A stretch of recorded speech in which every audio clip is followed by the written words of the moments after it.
A mudança não será meramente educacional, mas cultural, como já percebemos, não é? E o Brasil, eu conheço mal o Brasil e não é um teórico, prático, gringo que vem ensinar aos brasileiros o que é o Brasil. Mas eu percebo que o Brasil tem mesmo esse potencial de transformação, mas tem que rever muito daquilo que é enquanto país, enquanto pessoas. Porque o Brasil, antes, ou melhor, quando acontecer essa morfogênese, não é? O conceito é esse, antes tem que haver uma grande transformação em outros domínios, que não apenas sociais. Mas eu acho que não vou perder por aí, até poderia perder mesmo, sem grande utilidade. Vou dizer aquilo que eu sinto, porque pensar é estar doente dos sentidos, daquilo que sinto, das impressões que tenho no Brasil em relação a isso. Eu considero que o Brasil vive em subculturas e vive muito dependente de algumas culturas importadas. O Brasil conhece tudo o que se passa lá fora, mas não tem instrumentos de mudança interna porque despreza aquilo que tem cá dentro. Eu vou dar um exemplo breve e recente, que aliás me levou a escrever um texto repentino. Eu fui a Caetité. Já agora queria saber quantos educadores ou professores estão aqui dentro. Importam-se levantar o braço só para eu saber? Ok. Está um lugar mal frequentado. Podem baixar. Estou brincando. Não falo ainda, mas olha o tanto de gente. Tudo professor? Está perigoso. Eu fui a Caetité e agora eu vou perguntar por que fui a Caetité. Eu vou responder. Eu gostaria que me respondessem o que eu fui fazer a Caetité. Quando perguntei se havia professores, eu faço muito um exercício marvado de perguntar aos professores brasileiros ou aos brasileiros o que é Caetité e porque é que eu fui lá. Foi o lugar onde nasceu e viveu Anísio Teixeira. Ouviram falar?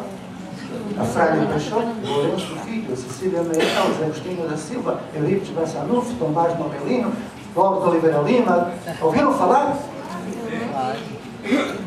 Então, meus amigos, comecemos por perceber isto. O Brasil tem essa oportunidade, mas antes tem que se rever naquilo que é seu e não importar modismos ou algo que não tem nada a ver consigo. Se isso acontecer e começarem a responder àquilo que o Paulo Freire, já ouviram falar? Paulo Freire? E o Paulo Freire, um dia, num livrinho maravilhoso, que eu já li muitas vezes, porque os portugueses levam tempo a compreender as coisas, é muito denso o Paulo Freire para brasileiro, quanto mais para português.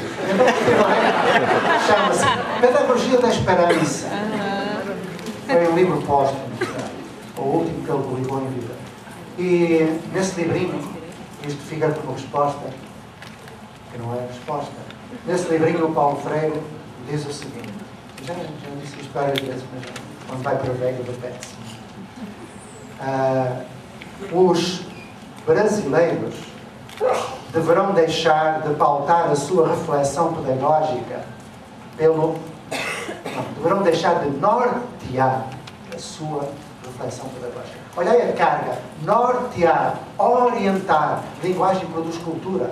Cultura reproduz. Linguagem reproduz cultura. Nortear quer dizer que a solução vem dos Cabrais, dos Piaget, dos Vygotsky, dos Dewey, do Norte. Não é? A linguagem produz cultura. Quando nós falamos, por exemplo, há um bocadinho, grade curricular. Grade. Carga horária. Carga é gênio, não é?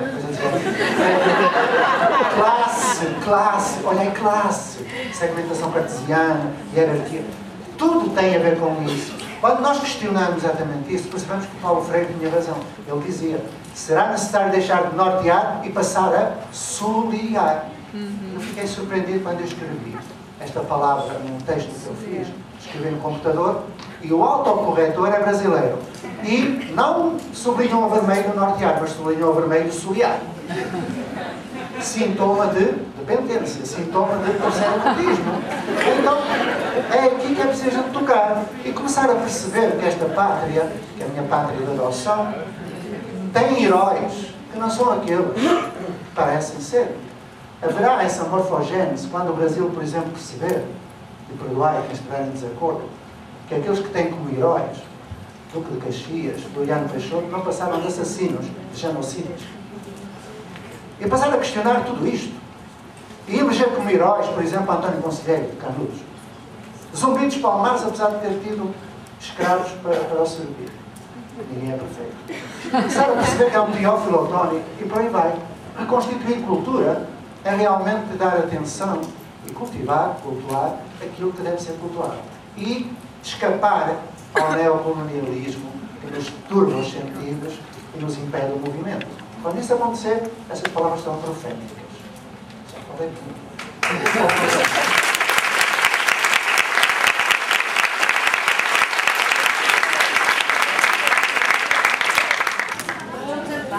Fala alto. Ô, gente, vamos só ouvir e depois a gente fala. Eu fico muito intrigada pela relação entre essa lógica desorganizada da nova não escola do futuro, que seria assim, na vida física, real, numa experiência como foi a sua, na escola da Ponte, como traduzir isso dentro do digital e como é que essa interface, porque não me parece que seja a mesma dinâmica, ou é, ou será que é? Então é meio que uma questão que eu tenho, que eu queria fazer. Quer responder, Pacheco? Não, é Pacheco, é para você. Você hoje aqui é a vítima. Eu mereço. Estou a pagar ainda pelo Cabral.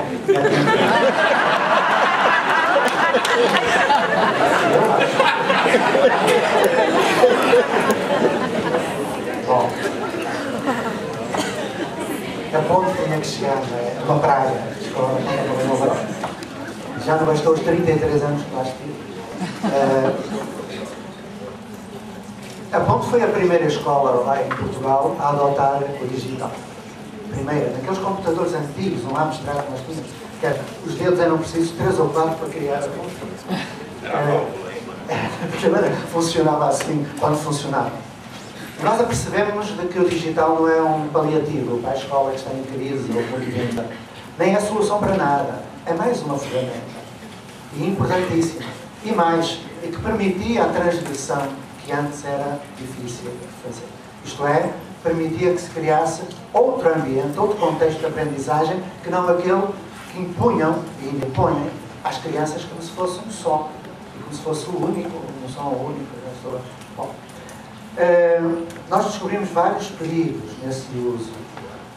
Eu quando escuto falar que é o nome escola, eu penso que nós estamos à procura de uma nova sintaxe, de um novo vocabulário. Porque estamos a chamar nomes às coisas que ainda não sabemos bem o que são.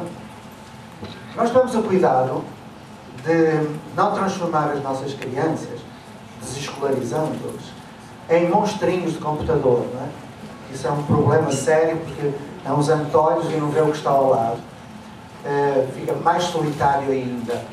Tivemos o cuidado de não eleger o computador em altar, a quem rendíamos homenagens. Nem fazer do computador substituto do professor, que pode ser.